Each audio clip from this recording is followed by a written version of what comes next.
Sa mapagpalang araw sa ating lahat mga kapatid. Ako muli si Bernales ng Batch 3 at itong aking daily devotion.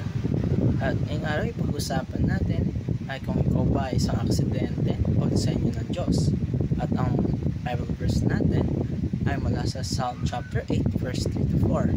Sinasabi sa ating scripture na, "When I consider thy heavens, the work of thy fingers, the moon and the stars which thou hast ordained, what is the man that thou art mindful of him, and the son of man that thou visitest him?"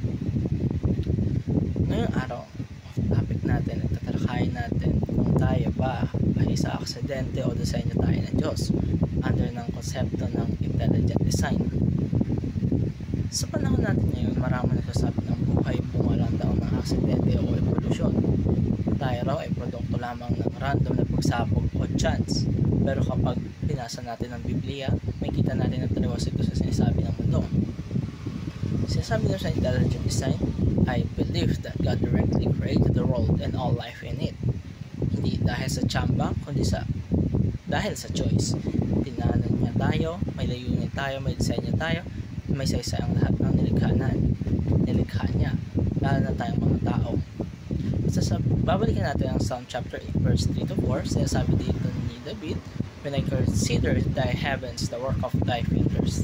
Ibig sabihin nito, mismong kamay ng Diyos ang gumalaw para likhain ng kalangitan, ang buwan, ang mga bituin. At biglang tinanong niya, "What is man that thou art mindful of him?" Sobrang laki at lawak ng nilikha ng Diyos. Sino ba tayo para pansinin siya? Pero ganun niya tayo kamahal at binigyan tayo ng halaga. Hindi aksidente ang existence natin. Tayo basta-basta produkto ng pagkakataon. Tayo ay disenyo ng Diyos. May layunin, may saysay, at may kapuluhan. Ang tatlong teachings naman natin yung araw ay unang-una, fine-tuning of creation reflects intelligent creator. Tingin tayo sa ating paligid at ang bagay ay may balance. Ang distansya ng araw sa mundo, ang oxygen level sa hangin, ang takbo ng mga planeta, lahat ng ito ay hindi random lamang. Tayo fine-tune, ang universe ay para sa buhay natin. Kung nagkakataon lamang ito, dapat matagal na tayong nawala o namatay. Pero dahil mayroong intelligent creator, ang bawat detalye ay planado. Dalawa, life's complexity is divinely purpose. Yung katawan natin na mula pa noon, mula sa DNA, puso, utak at mga muscles natin, lahat yan ay may kanya-kanyang function at timing. Kung kaya ang tanong ay aksidente lang ba ito? Siyempre hindi. Ang complexity ng buhay ay nagpapakita ng isang napakatalinong disenyo. Biglaan ng Diyos ang bawat detalye ng pagkatao natin, personality natin, talento, pati mga pinagdadaanan natin. Lahat yan ay may purpose.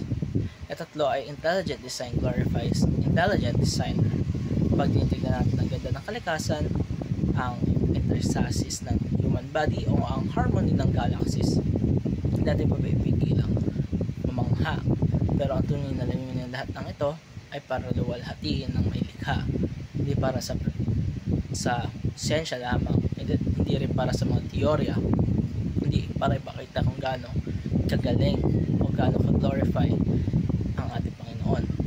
Kung kaya may mga araw na nagdududa tayo kung may halaga ba tayo sa mata ng Panginoon, ay hindi tayo bilang aksidente lamang. Isa tayong gawa ng Diyos.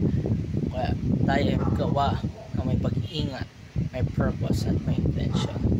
At dito nagtatapos ang aking daily devotion. Maraming salamat sa panonood.